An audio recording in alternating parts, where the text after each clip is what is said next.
Hello and welcome to lesson 10. This is on the Quran and holy books and is part of the Islam beliefs unit. I'd like to thank Mrs. Murray for making, as always, these videos possible, giving me the time and the content in order to deliver them. I'd secondly just like to remind you that the platform which you should be finding the link to these YouTube clips is Show My Homework. Alongside the hyperlink on Show My Homework to this YouTube clip is an attached document. On that document, I'd like you to copy A, key terms, B, I'd like to do all the activities, and C, not really related to document whatsoever, can you please make sure that you are making the key notes in relation to this narrative that you're hearing in a minute or about to hear in a minute. After that, take a photo of your work, send it as an attachment to my email, which again is on Show My Homework. Let's get going. So the Quran was delivered to Muhammad by the angel Jibril. It literally translates to recital because in the way it was delivered to Muhammad, and that it was recited. Muslims regard it as the absolute word of God, and in that sense it is regarded with absolute authority and integrity, and it's therefore the absolute word of God is not changed. They believe it's almost like God is speaking directly to them through the medium of the written text, i.e. the Quran. It is read from right to left, so everything is almost kind of directed symbolically to the heart, and therefore would perhaps hopefully be instrumental in making an individual a much better person, because of course they're digesting, not physically obviously, the words of the Quran.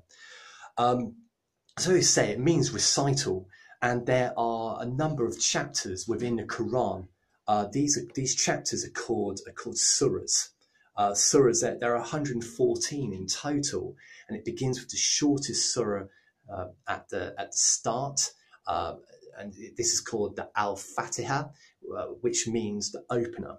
Okay, and obviously as the surahs go on, as the chapters go on, in which there are 114 surahs or chapters, they get longer. The longest, obviously, therefore, is can be found right at the end of the Quran. The content is not arranged in the order in which it was revealed, as one might think. Apart from the 9th surah, each chapter begins with the words, "In the name of God, the Lord of mercy, the giver of mercy."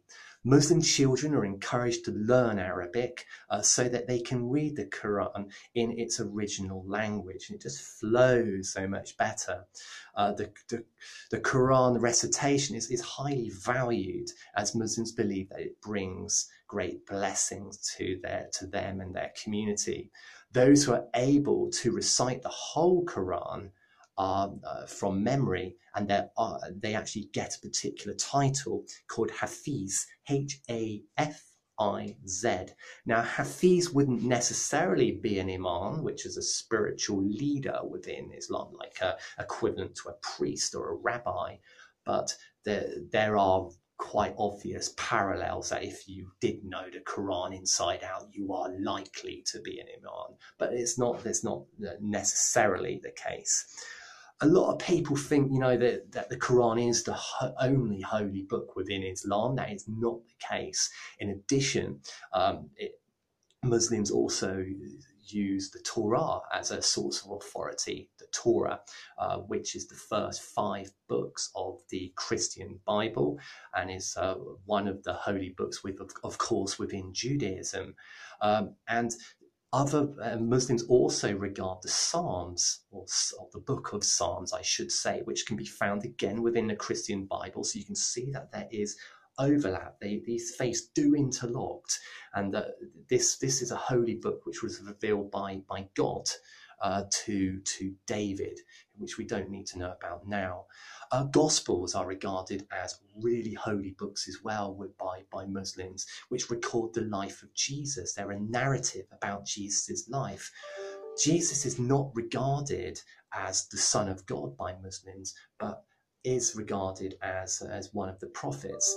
In fact, in some mosques, you would actually, Jesus's name is actually, can be depicted, can be found within within the fabric of the building. So Jesus is revered, just but not to the extent that Christians would regard him. Finally, you've got the Scrolls of Abraham, a holy book revealed by God to Abraham.